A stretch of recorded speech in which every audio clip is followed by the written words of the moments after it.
So good morning or good afternoon. It's an honor for me to be here. Firstly, to see Nest thriving. So NOS is a proud founder of Nest, and we are so glad to be part of this community. But secondly, let me share a secret. I'm a lousy saxophone player, and so it's an honor for me to be at Casa da Música. Unfortunately, not playing saxophone, so please don't tell my friends I'm here to deliver a pitch on technology.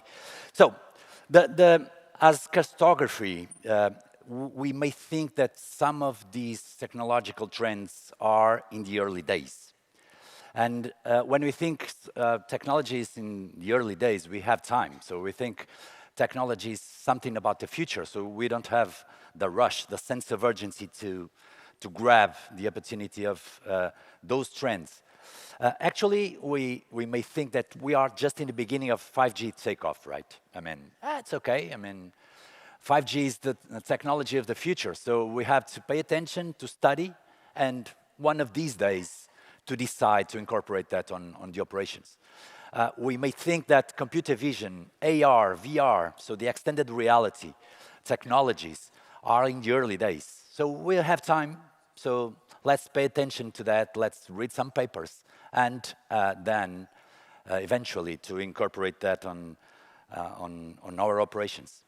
We may think that the massive implementation of Gen AI is in the early days. So, but there's a lot of applications of Gen AI in the sector. So from generating marketing content easily with an assistant on Gen AI, it's totally different from what it was before. This sector is quite a leader in terms of managing dynamic pricing with all the global platforms this sector knows. And actually, this sector is leading the way of taking decisions in real time of pricing. But there's a lot of models that can help and support this process as well. But even product design, the way we bundle, we decide which sort of features. So managing or generating a conjoint analysis with multi-factor and to decide which sort of features are more valued by each one of the targets, I mean, it's something that Gen AI can help on. Then there's on extended reality field, so the virtual try-on. How can we help someone to experience, to have a sense of what Portugal can be, even if you're using a virtual reality headset and somehow listen to the sounds, even I mean, somehow imagining what the tastes could be. The virtual try-on is something this sector should invest on to expand even further the targets. Then on the operation side, the customer assistant, so with all the models using natural language, can and should be incorporated on a daily basis in the operations. Customers will expect the hyper-personalization for someone to be served according to the specific or very specific interests they've somehow shared with the world. And finally, internally, the organizations are not taking advantage of the knowledge they have. So there's not a proper knowledge management, and these tools can help a lot on taking advantage of the experience. So we somehow feel that we are before the disruption. So it's quite calm. So we'll have time. These technologies are taking off, but we do have time. But the thing is that this is before the disruption in many different fields, from the way we manage, the way we forecast, so the way we predict, we estimate the demand.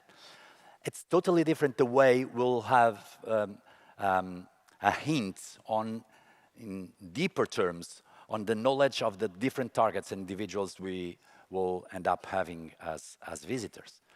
Actually, we can go a bit further to assess somehow the ambitions, the intentions, the expectations the visitors have. And so trying to address those ambitions is something that can be differentiating. Actually, most of these tools will bring agility into the business. So not only on pricing, not only on dimensioning workforce, not only on constantly managing the value proposition, but actually in all these terms. So bringing agility into the business is the consequence of the adoption of these technologies. There's a lot of things to do on optimizing operations, from single decisions machines can take up to, it might seem, quite strategic decisions on the dimensioning and addressing different targets and markets. So somehow we have to allow the machines to decide by themselves. There's a lot of small decisions machines can decide on. We don't need human beings to have low-level decisions, as we may benefit from these tools. And we can look further into the objectives like efficiency or sustainability. There are tools now that can help to balance those apparently different objectives. We can, at the same time, focus on consumer and giving the stage and the centricity to the consumer. At the same time, we are more efficient and more profitable. So bringing all these technologies and orchestrating them will change the way we operate and run the operations. But actually, we need different skills. We need the skills not to be afraid of some of these tools. We need some literacy, technologically wise, and we have to be prepared to change. I love the surrender to change that we have just listened in the previous panel.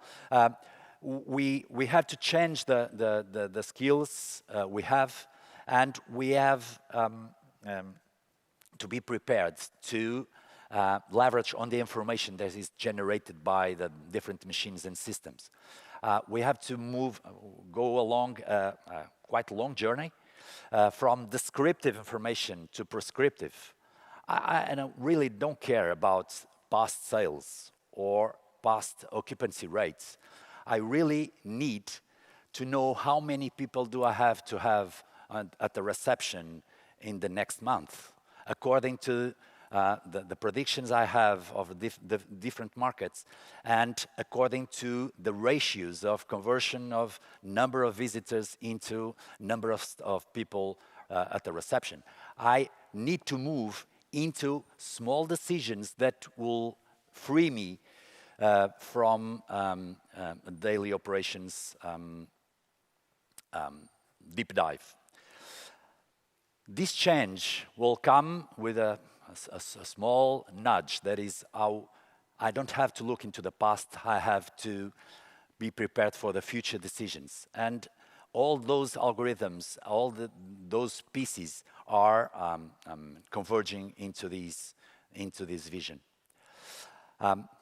And actually, this is the time for free us to create and reinvent the value proposition. So it's not the question of, oh, these technologies, these pieces will substitute humans. It's not true at all. What will happen is that the low-level decisions will be taken by machines, but at the same time, we are free to create and reinvent our business model and our value proposition. The tourism value chain will start with dreaming to planning. So all of us here will somehow have a portfolio of different dreams about going here or there. And that's, a step to jump into the planning stage.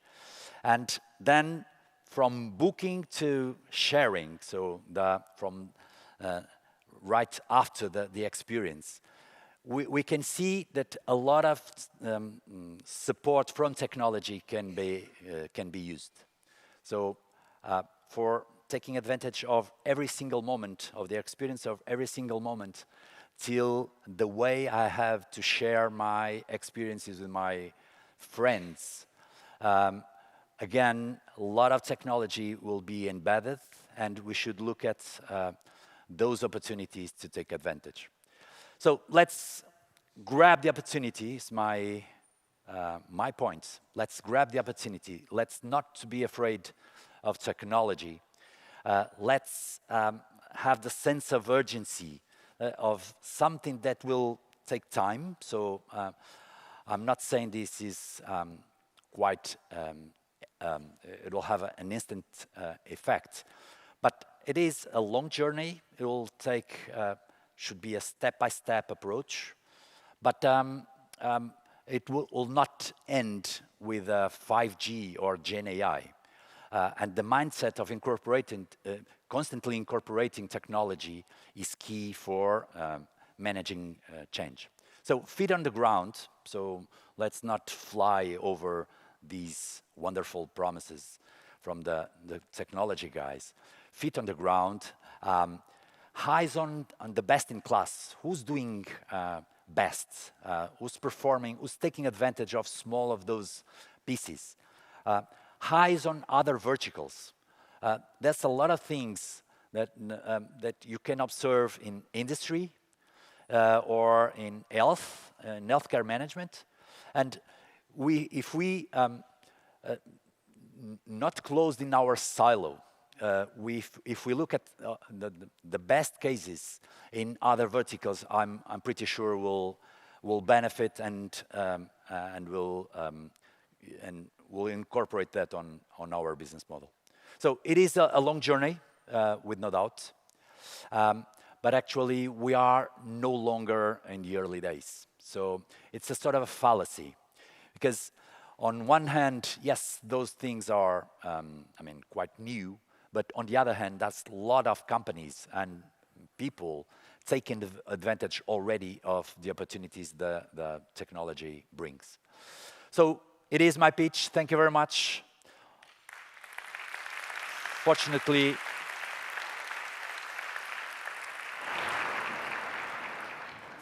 you haven't listened to me playing saxophone, so thank you very much.